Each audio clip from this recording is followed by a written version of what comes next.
हिजाब विवाद पर है। हिजाब विवाद पर केंद्रीय मंत्री मुख्तार अब्बास नकवी सरकार क्या सोचती है, सुनिए अब आप।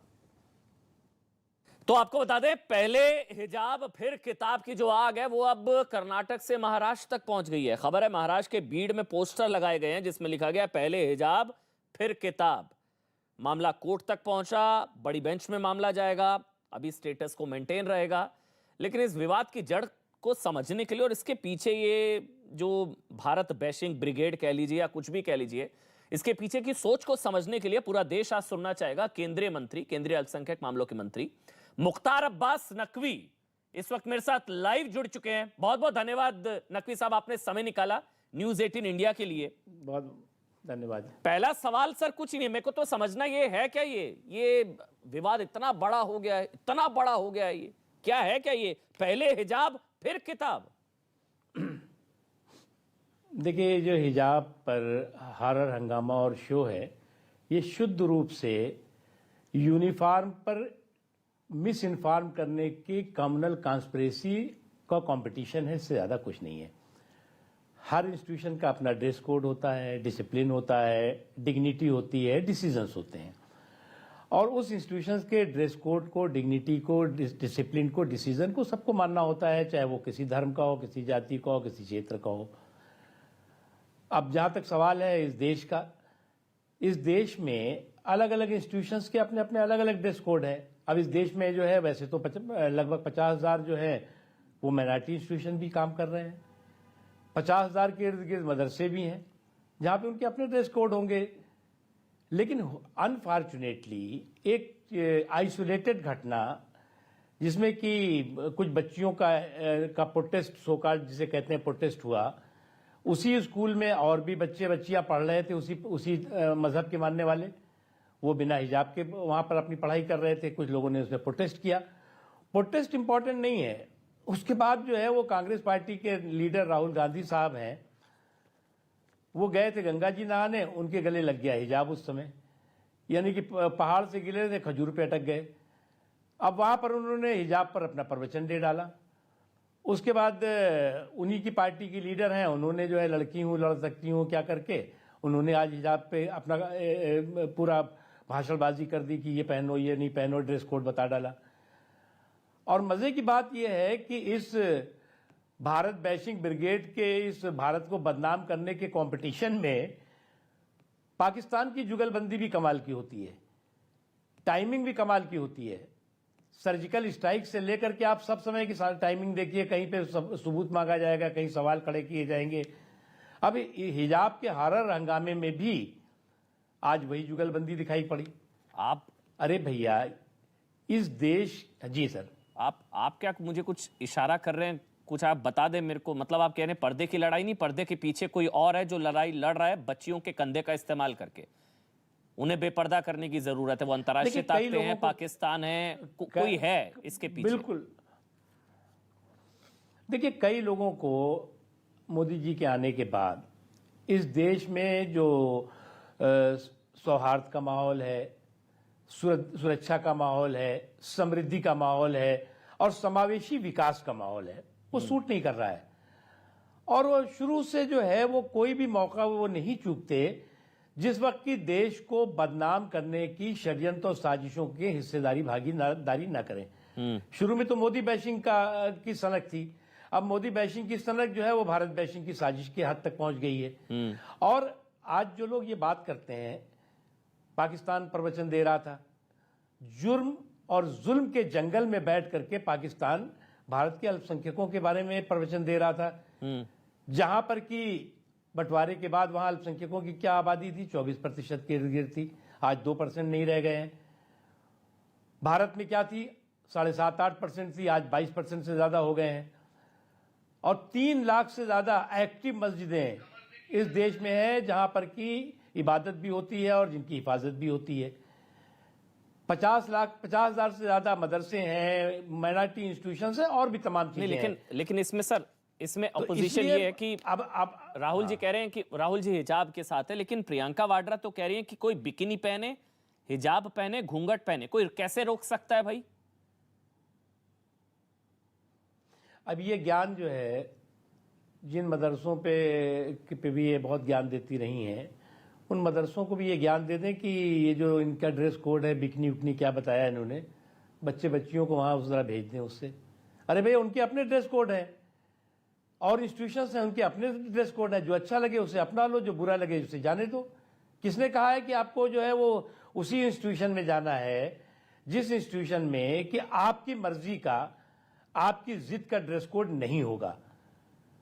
ये मुझे लगता है कि ये बिल्कुल सनक है, इससे ज्यादा कुछ नहीं है। चॉइस और का सनक मामला के बार बार साथ जब ये साथ सवाल पूछा जाता है तो वहां से उन कहा लोगों जाता है की कि उन लोगों ये चॉइस है। सर, मैं माफी के साथ आपको बीच में टोका, बार बार ये कहा जाता है ये बच्चियों की चॉइस है। अब चॉइस है तो आप कैसे, भाई उनकी पसंद है, अच्छा, ये आप कैसे रोक सकते हैं? चॉइस वो ये इंस्टीट्यूशंस जो है वो खाला जी का घर है क्या कि आप अपनी चॉइस से जो है वो बिकनी पहन के चले जाएंगे, आप अपने पहन से जो है वो जैसे चाहेंगे कपड़े पहन के चले जाएंगे, या आपका अपना अपनी अरे चॉइस है तो हमने कहा ना, जो अच्छा लगे उसे अपना लो, जो बुरा लगे उसे जाने दो। जहां पर बिकनी अलाउ हो वहां चले जाओ आप, प्रियंका जी के सुझाव को मानते हुए। जहां पर जो है वो जीन्स अलाउ है वहां चले जाओ, जहां पर और भी ड्रेस अलाउ है वहां चले जाओ। किसने मना किया है? ये तो चॉइस है भाई। लेकिन अपनी चॉइस को आप इंस्टीट्यूशंस पे नहीं थोप सकते। और ये देश हमारा देश है, ये हमारा ही देश है जहां पर संभव है कि एक ही सड़क पर एक ही समय पे अगर लड़की अल्लाह अकबर कह रही है तो बच्चे जय श्री राम कह रहे हैं। दोनों का मतलब एक है, ईश्वर महान है। ये मेरे देश में ही संभव है। जरा ये काम जो है जरा सा आप पाकिस्तान की सड़कों पे या अफगानिस्तान की सड़कों पे या किसी इस्लामिक देश, दकियानूसी इस्लामिक देश की सड़कों पे करके दिखा दीजिए, पता लग जाएगा आपको। क्या आपको लगता है अब फिर आप हमारे देश की सहिष्णुता पर सवाल खड़े करते हैं? क्या आपको लगता है पूरा प्लांटेड है ये प्रोटेस्ट, ये खड़ा किया गया है? कुछ कॉन्स्पिरेसी है? मलाला यूसुफजई जी भी आ गई हैं, वो टूल किट गैंग भी एक्टिव हो गया है, वो टूल किट गैंग सीए वाला। देखिए तो प्लांटेड है प्रोटेस्ट। जब आप जो है वो ये भारत बैशिंग ब्रिगेड पूरी तरह से यूनिफॉर्म पर मिस इन्फॉर्म करने की क्रिमिनल कॉन्स्पिरेसी और कंपटीशन में लगेगा तो दुनिया में तमाम तरह से मिस इन्फॉर्मेशन जाएगी। उन्हें ये नहीं मालूम है ना कि इस देश में जो है वो 50,000 से ज्यादा माइनॉरिटी इंस्टीट्यूशन भी चल रहे हैं। उन्हें ये नहीं मालूम है ना कि इस देश में ही 50,000 से ज्यादा मदरसे भी काम कर रहे हैं। उन्हें ये नहीं मालूम है कि इस देश में 3 लाख से ज्यादा मस्जिदें हैं।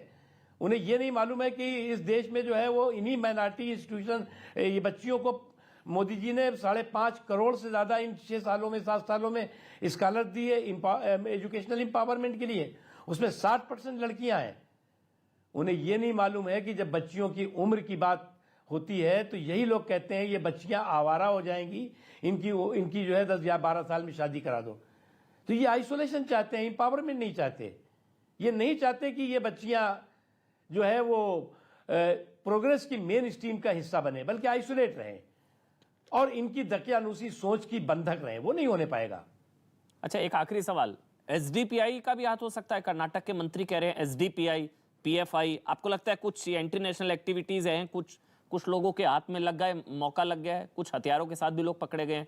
SDPI connection, PFI. देखिए, ये जो भारत बैशिंग ब्रिगेड में जो नेशनल और इंटरनेशनल जो उसके सिंडिकेट के हिस्सेदार भागीदार हैं, उसमें कई संगठन हैं, कुछ पॉलिटिकल पार्टी जाने अनजाने में उसकी हिस्सेदारी भागीदारी करती हैं। पाकिस्तान तो खुल के करता है। तो एक बात आप बहुत साफ समझ लीजिए अमन जी, हमारा देश जो है वो समावेशी सोच का है। हमारे देश में सबको समानता का अधिकार है। हमारा देश संविधान से चलता है, शरीयत से नहीं चलता। ये बात सबको मालूम होनी चाहिए। और हम ये नहीं मानते कि किसी ने हिजाब लगा लिया तो वो तालिबानी हो गया, किसी ने हिजाब नहीं पहना तो वो हिंदुस्तानी हो गया। लेकिन तालिबानी सोच नहीं होनी चाहिए, ये हम चाहते हैं।